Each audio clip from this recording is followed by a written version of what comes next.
Good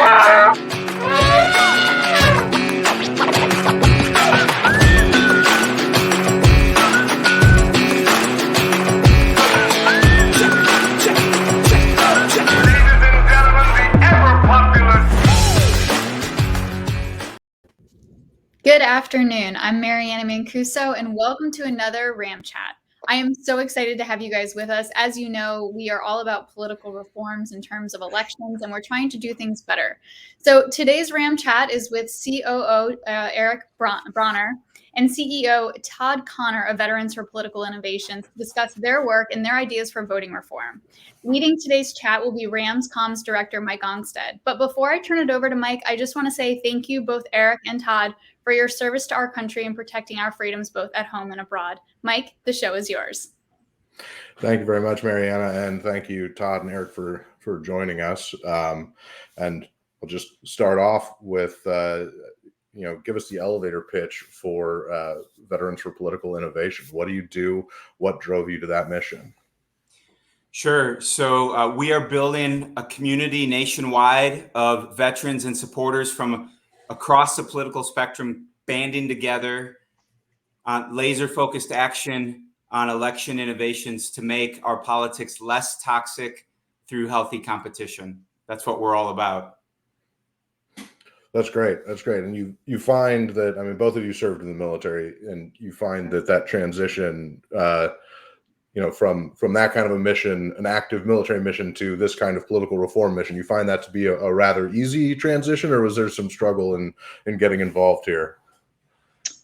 Yeah, or go ahead, Eric. Sorry, I should direct questions more efficiently. That's right. I was just going to say, for me, it was a little bit of a winding road to get back to a mission, but it was because of my service in the Navy and that sense of mission and camaraderie that both Todd and I experienced. You just long for that after you get out. And I personally didn't find that practicing law or in real estate. And I've always felt a call to the political arena, but I'm not a red team or a blue team guy. That's why I'm wearing purple. And so kind of had to blaze my own trail. And I was so happy to meet Todd Connor and Dan Biga, our other co-founder, along the way to get on board with this really important mission. That's good. Todd, what drove you to this space?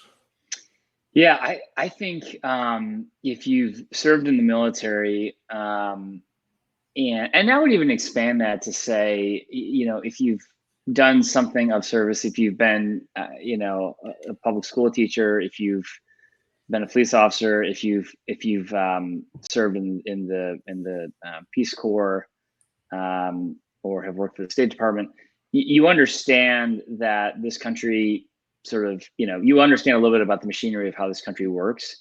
And it's just safe to say that our country is at a point at which it is just not working.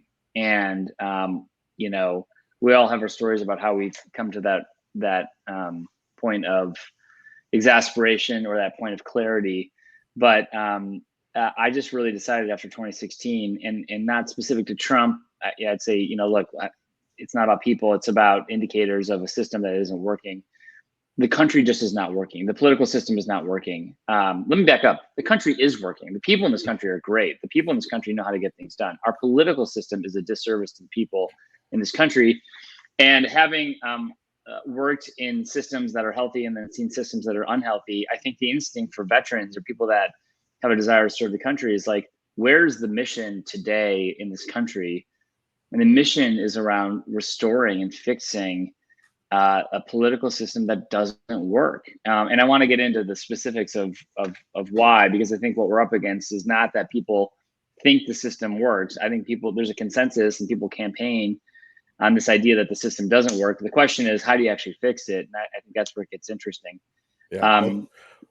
We'll get to your slate of reforms, which our viewers, I think, will be familiar with in a second. But just say that we, a lot of, I think, people who identify with RAM, who are supporters and members, feel that exact same way about politics just not delivering solutions and not working, and come from across the political spectrum, although many, I think, identify with the former Republican wing or are independents.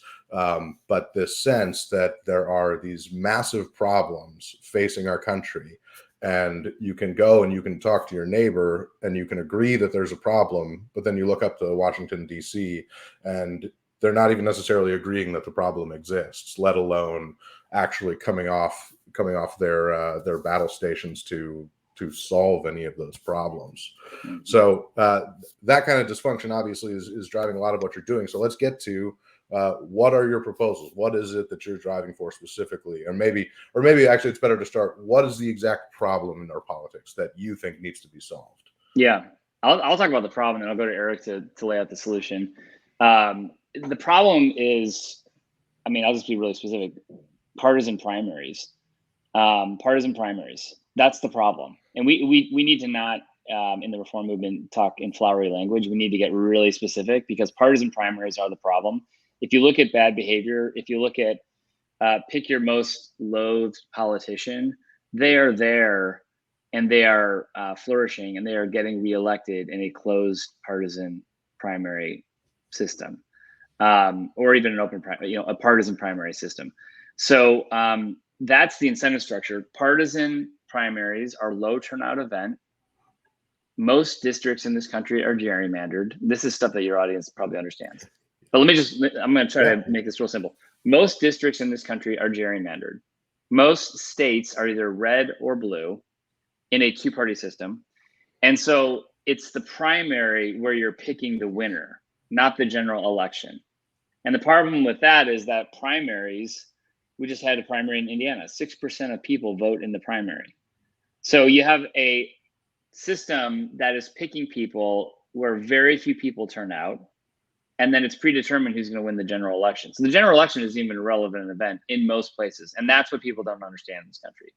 And that's why, the 50% of military veterans that are registered independents are not participating in a meaningful way in our democracy.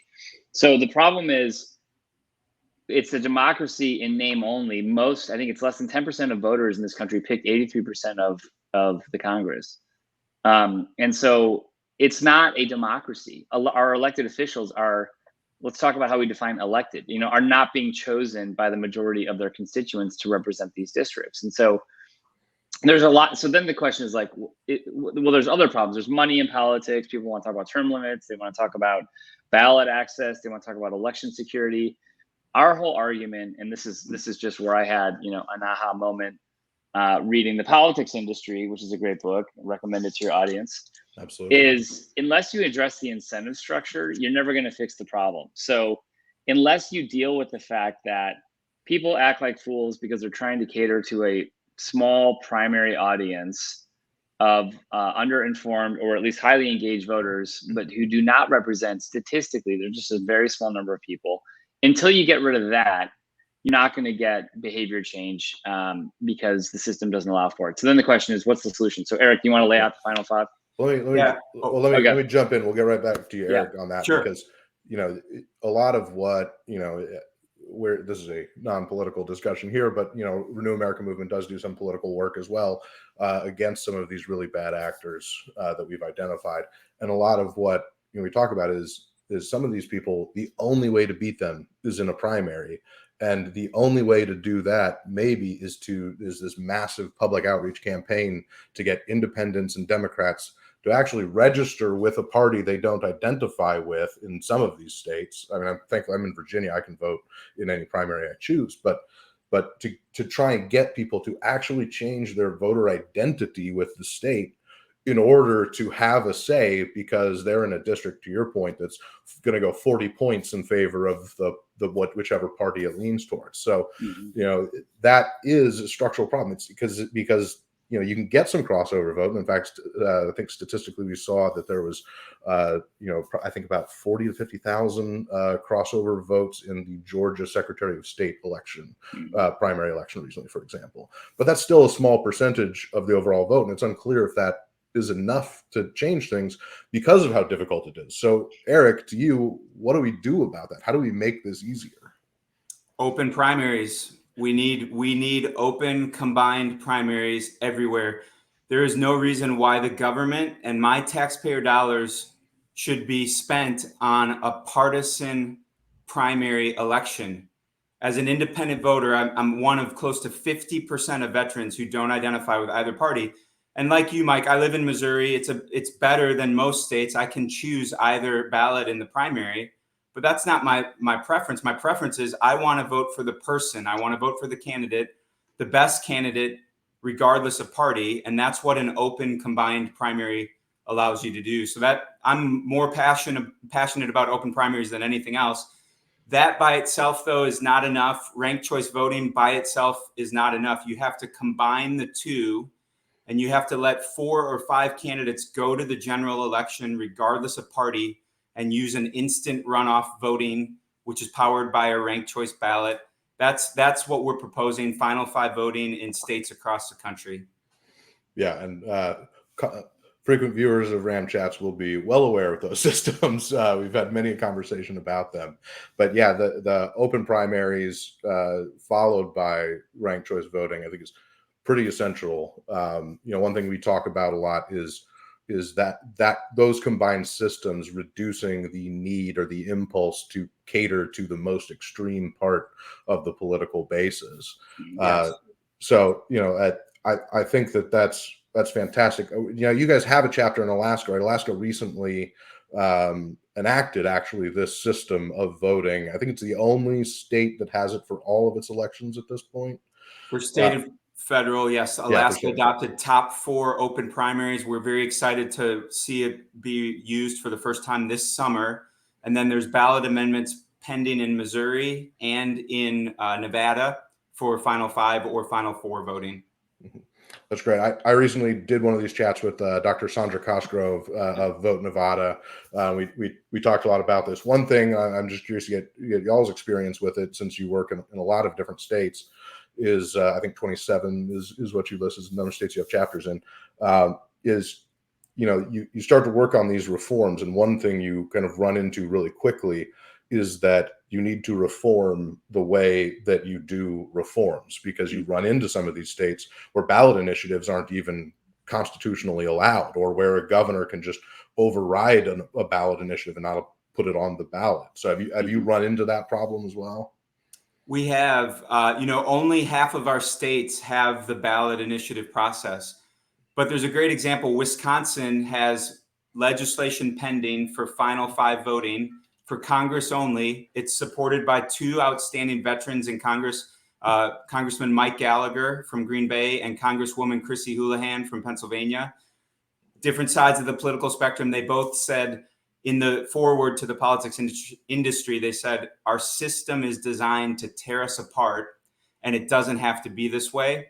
And that's why we're supporting final 5 voting. And there's legislation pending in Wisconsin for it as well.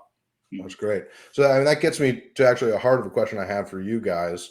This political reform space, I think for a long time was kind of the domain of, frankly, politics nerds who, studied this stuff and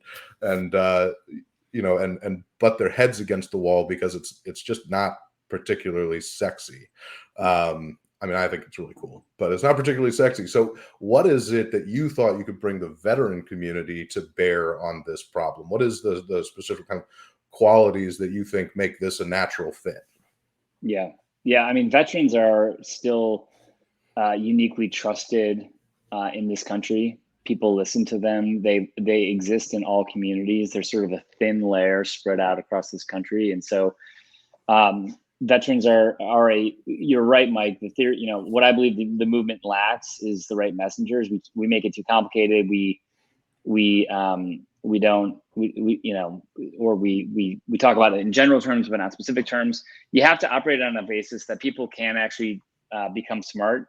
I don't buy that Americans can't understand final 5 voting. We all seem to now understand the filibuster and the idiosyncratic, technical rules that drive local elections and other things. So, people go to the grocery store and see 17 flavors of, Greek yogurt. So people can decide things. Americans can make choices.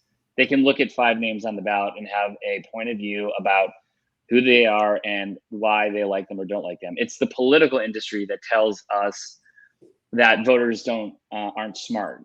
and that is insulting, and frankly that sort of helps cement the status quo. So I don't believe for a minute that this stuff can't go mainstream. Other countries have been through their own polarization crises and have adopted reforms to make it better. The Constitution is a durable document because it can be changed, because we can do things differently. So we should not pretend that a two-party system as designed, that these elections and primaries as designed are somehow sacred, are somehow immutable. It's if you believe the arguments from political theorists and business leaders, it's actually in many ways an unhealthy, dysfunctional, arguably illegal marketplace. And so that's the problem that has to be addressed, and you can fix it, and we have the mechanisms to fix it. Here's what's exciting about Final Five elections is if you get that done, now you have elected officials who actually want to then take on and do other reasonable reforms. The reason we don't see more reform happening is because it doesn't benefit those in power, or it might threaten them. And so, something that stuck with me in business school was a tax professor who said, complicated tax structures benefit the rich. Full stop. If you want, efficiency, then simplify the tax code. Complicated political structures benefit entrenched interest. Full stop. So there's lots of simple things and other things that should happen. The question is where do you start in the sequence of events? I've got a long laundry list of things that I'd like to see America do differently, do better. The question is, what's the first domino that if you get that right, makes all the other dominoes easier? And my fear, just to editorialize, my fear is we'll get good at building end rounds in a flawed system.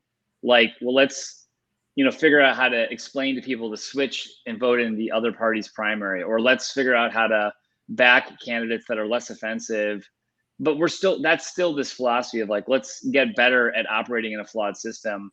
And I think we have to do some of that, because the house is on fire. I wouldn't say don't do that, but we have to give equal effort and equal attention, if not more attention, to what can make this thing just go away, what can solve this problem forever. And that's where I think Final Five voting comes into play, and that's why I'm optimistic about it. So what you were just talking about, you just flooded back a memory of somebody once telling me that Houdini's trick for escaping, he'd walk up to people with a ton of rope and he'd just say, "Tie me up. I bet I can get out of it." And the trick was they'd use the entire rope to tie him up. So he had all this slack built into all the knots and systems, and he could break out of it. And anyone who just used, that much rope could actually tie him up and he couldn't get out. Right. And it's similar. The more complex these systems become, the more slack there is, the more break you can have in that system. And so that reform is a simplified system. Even though people, I think you're absolutely right. People say, "Oh, it's so hard. People can't figure out how to." I mean, we rank things every day in our lives. I mean, you go on Twitter and you do your top 5 favorite movies. Like we understand conceptually how this works. But some people argue it's more complex, but it's actually a lot more simple than the current system that we're trying to. And the other thing I was saying is the reason people don't participate more is not because our elections are complex. It's because there's no incentive to participate. And this is one of many frustrations I have is we think that the reason more people don't participate is because they don't know where to vote, they don't know how to vote, they don't a long list of reasons, right? The day of the week that it's at, that's all true. That's fair. I would never say let's not talk about that. But the biggest and most obvious thing is there's no reason to vote. They aren't seeing choices that they're excited about. It's not irrational for independent voters to not turn out in a general election in a gerrymandered district. That is in fact an entirely rational calculation. And I feel like we spend so much time and energy trying to convince people to go do something like vote in a primary between two options of neither of which appeal to them. So if you give them choices that are exciting, choices that they want, they will vote. And New York City is a great example of that. Maine is a great example of that. Where ranked choice voting is being implemented, more people vote, better choices emerge, they are more satisfied with the process, and they actually feel re-engaged with their democracy. So the data on this is not isn't murky. It's resounding and it's clear, but it's it's some talking heads that have convinced us that like it's too complicated and American people can't handle complexity. It's not complicated, and they want more of it, and the data on that is clear. Yeah, and I think probably every American knows at least somebody who is a non-voter on principle, right? Like somebody who just says, Absolutely. it doesn't matter. They're not going to solve my problems anyway. Nobody represents me. I'm not going to go do it. And I mean, that mentality is very common, as is just general apathy. And solving that, getting more people engaged is critical. And I think I'm curious your thoughts on this, Eric. You know, it seems like a lot of times the parties are fighting over because they think this pool of non-voters is R or D, blue or red. In reality, we often see that increased voter participation just means more voters, not necessarily more of any one party. Is that what you've seen in these kind of increases in some of these places? You know, there's some great data out there from independentvoting.org and openprimaries.org. There are more registered unaffiliated voters in Colorado, for example, than Republicans and Democrats combined. So that's a myth that as an independent, I'd like to bust, that we are just leaners hiding, you know, that I'm really a closet Democrat or a closet Republican. I'm fiercely independent. And to Todd's point, I just want more choices. That's one of our rallying cries in Missouri is more power for voters through more choice. We know this intuitively in every other industry. That's how the customer gets better results, is through more choices. But the two-party duopoly limits our choices via partisan primary elections. Yeah, absolutely. So I did want to raise a question. You point out you're independent. You've said before nearly 50% of all veterans are independent, and I'm curious if you have any data, if you've looked at, is that a trend that is growing? Has that been a kind of a consistent staple of the veteran community? So the data point for veterans specifically, I haven't tracked as much as just knowing that in general, unaffiliated voters are the fastest growing demographic in almost every state in our country. There are people who track it on a weekly basis, and they're seeing this in the states that have automated voter registration, that unaffiliated voters are the fastest growing demographic. So this is the new trend, right? Some people have called this the next great migration, and our system is lagging so far behind. Our system does not serve the vast majority of Americans who are exhausted and feel like they have no good choices. And even Mike, you know, even partisans are very frustrated with the party with whom they associate, and they're very frustrated with the two-party system. So we are we're in good company in saying, like, look, this two-party frame in the way it's constructed, this is not about getting rid of parties. I am a Democrat, you know, so like unlike Eric, I do have a partisan affiliation. I've run for office, I've done things, but I still, you know, as an American, what I want is a political system and political leaders that reflect the majority of their constituents, and we just do not get that because the math doesn't incentivize that.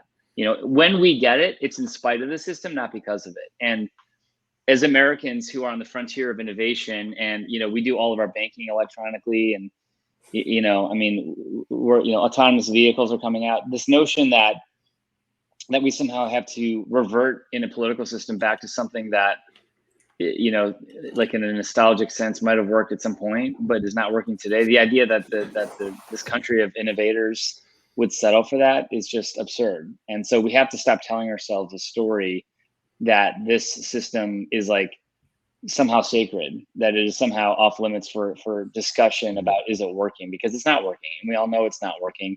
And then we have to have a harder conversation about what the remedies are. And again, when you explain it like this, when we talk to people about ranked choice voting and open primaries and final 5 elections, my experience is, and I'd be curious yours too, Mike, I mean, it's not that people are opposed, it's more about you're fighting for airspace, and you're fighting for attention span.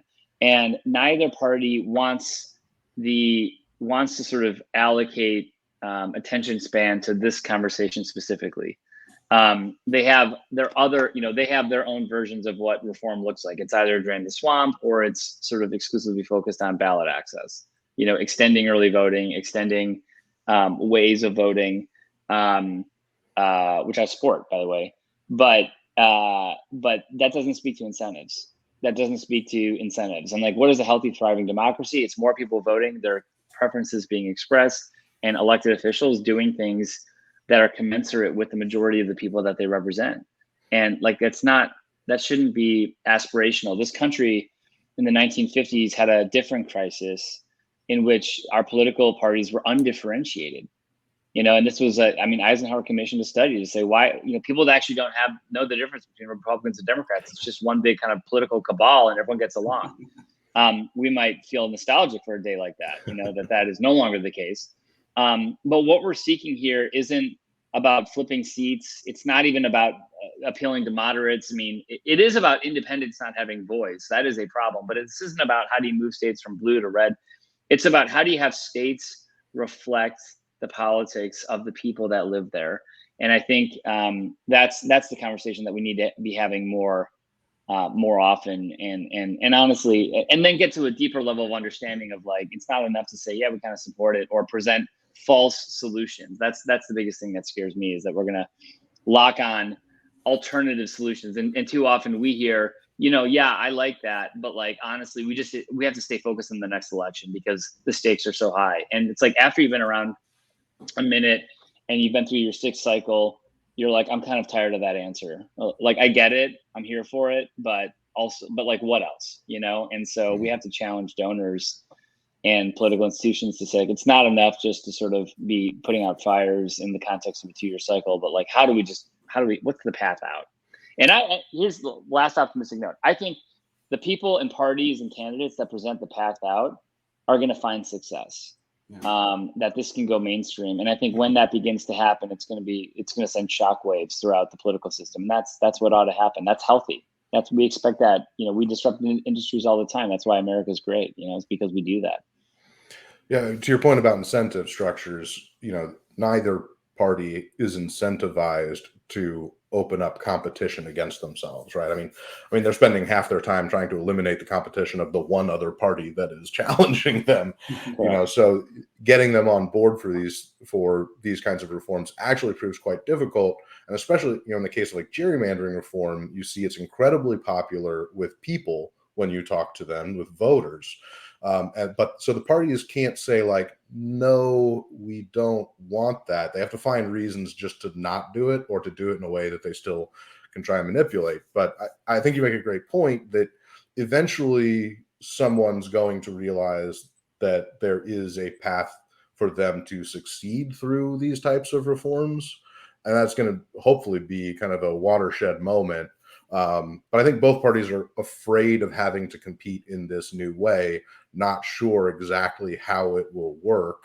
I don't know if either of you watch college football, but the recent fight between Nick Saban and Texas A&M's head coach over the new sponsorship deals that they allowed, is like this kind of problem in a nutshell. Somebody figured out how to use the system to get better, and the people who were succeeding under the old system are just afraid and now angry, right? Mm-hmm. So there's going to be a learning curve, but that will be overcome rather quickly. And I think the thing that that really will open eyes when this happens, because I do think we're trending in this direction, is going to be the ability for alternative parties to compete and to really be known and recognized, not necessarily to become the new dominant party or something, but to become a part of the national conversation. Yeah, I'm excited for that because that's where, and again, this is competition. I believe, I'm a capitalist. I believe in competition. I think it leads to better solutions. And you're right, Mike. It's like when you shift the ground game, and now there's a pathway for centrist, or it's not just centrist, it might be specific environmental concerns. I think in environments where you implement Final Five elections and then it stabilizes and matures, I expect there to be far left parties that are focused on climate change and focused on gun safety, and then far right parties that are focused on specifically Second Amendment. And what will happen, my forecast is, major parties and this is typical of how European and other countries operate, it's in that alchemy that coalitions get built, that major parties emerge because they understand what other constituent interests are, and they find ways to speak to those interests, and that's healthy. And who wins in that system is less of an interest. What the name of that party, what that thing is less of an interest to me. It's more about that process of people feeling heard, and those specific constituent interests being able to be expressed. Right now, we have those specific constituent interests expressed, but only in partisan primaries and only around the specific issue set that is of interest to, what is typically the further right and then typically the further left. And that's why our system is so flawed. Yeah, to Todd's point, one of the things that really excites me about Final Five voting is what I call the Ross Perot effect, right? Ross Perot didn't win, but he got 19% of the vote. And lo and behold, within 4 years, both parties had adopted balanced budget reforms as part of their platform, right?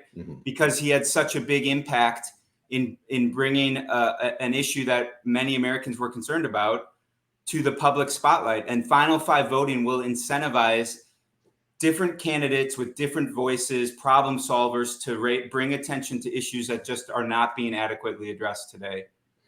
Yeah, something I'll add to that too is because the Ross Perot absolutely had that effect, but he and other independent candidates have caused also a guttural overreaction by parties that lost those elections where they were involved. That has led to probably the most frustrating political phrase that exists, which is, "If you vote for Y, you're voting for X," and it's the number one reason people give for not voting for alternate candidates. I happen to think Final Five and ranked choice voting solves that problem, but I'd love to hear your take on how that dynamic can play out differently in America. Yeah, it absolutely solves that problem, right? It makes every candidate competitive. And if you're not everyone's first choice, you want to be their second choice. So it incentivizes a completely different type of campaigning. You're fighting for every vote. You're fighting for every voter. And something I want to mention, I wish I'd mentioned this earlier. 6 southern states use ranked choice voting for their military and overseas ballots. Why do they do that? It saves their taxpayers hundreds of thousands of dollars to not have to ship out a whole entirely new set of ballots for the runoffs that many southern states do. So it just makes sense on so many levels. It saves taxpayer money. It gives us more choices. And it's just a good idea that many other countries have adopted. Many cities in America, over 43 cities in Utah, use ranked choice voting. Republican Party in Virginia used ranked choice voting to nominate Glenn Youngkin, who went on to win. It works. We just need to bring it to bear everywhere. Yeah, I mean, a reminder that this is ranked choice voting is also sometimes just called instant runoff elections, right? Because it obviates the problem of having to go back 2 weeks later. And then, you're talking low turnout in the primary, then the primary runoff is just abysmal turnout. Yeah. So, it's incredible. I used to work on the Hill. I used to work back in the early 2000s, and there was a major problem. I just want to transition a little bit. There was a major problem back then about timely ballot delivery to deployed troops during the height of Afghanistan and Iraq. And, legislatively, Congress, I think, passed a military voting kind of rights act to ensure that happens, that those are delivered. So I just, you mentioned when we talked earlier about you really viewing this issue as a social justice issue for military and veterans. And I'd just love to hear you guys talk a little bit more about how this political reform relates to voting rights for military and veteran communities. Yeah, I can absolutely speak to that. I mean, first of all, our country operates with a volunteer military, so people choose to take the oath and choose to put on the uniform and choose to serve this country, and put their lives on the line and suffer, incredible sacrifice. I mean, a typical deployment schedule is going to leave a spouse at home with children for, 6 to 12 months to 18 months. on a regular basis, right? So what we're asking our military to do is incredible. Only about 1% of young people choose to join the military. And if you don't, you can, in Abraham Lincoln, I'm going to get his quote wrong, but and Eric, you might have it at the ready, but he basically says, you can judge a country by how they treat those that have served that country. And it's, if you want to understand what the future of America looks like, look at how we treat those that have fought for this country. And if we don't give them full participation, support them on how they come home, but also give them, if they don't have the full expression of citizenship, what does that say about us as a country? And how do you then turn around and recruit the next generation of who we need to come serve this country? And so, so much of what I see as our challenges today as a nation have to do with the fact that we don't have a shared national narrative. This is I'll go on a slight tangent, but during World War II, 46% of people had direct connection to military service. Their family members were in the war. They came home. They built, American Legion halls. They joined, faith-based, congregations together. They built communities together. They built businesses together. That civic fabric in this country is so frayed. And then you layer on top of that a political system that doesn't incentivize sort of meeting in the town square for conversation and for community. It's heart-wrenching. And for patriots who served this country, it's most offensive. I mean, to go abroad, and some of the folks that I've served with, did democracy building work in other countries, helping them implement democratic systems, and then to come home and look at our democratic system and to see how flawed it is, not because the people of this country are in corners, but because our political system has put us in corners. It's such a disservice to who we are as Americans, and I think it's an existential threat to this country. So this to me and to a lot of veterans is a national security issue.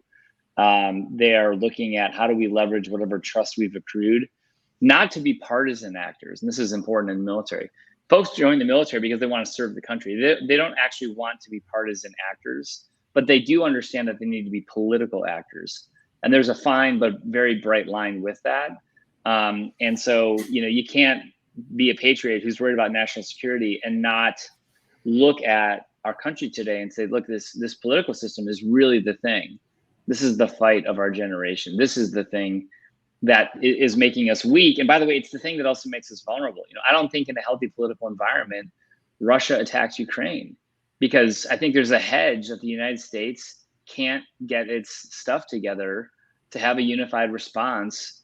And that sort of creates an environment that invites global, malevolent actors. And so I see a straight through line of our political system and our failure as a political system to national security interests here and abroad.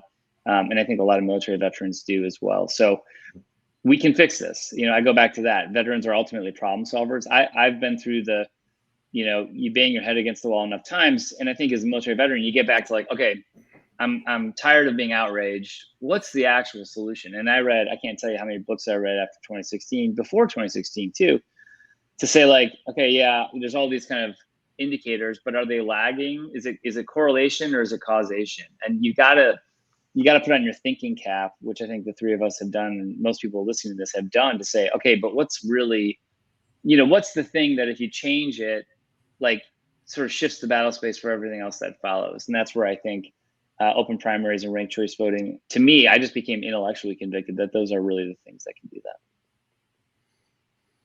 Absolutely. It's I couldn't agree more. The core of how America works is our politics. And when it's broken, when it's sick, it emanates out towards every other aspect of the country. And to your point, as global leaders, to the globe.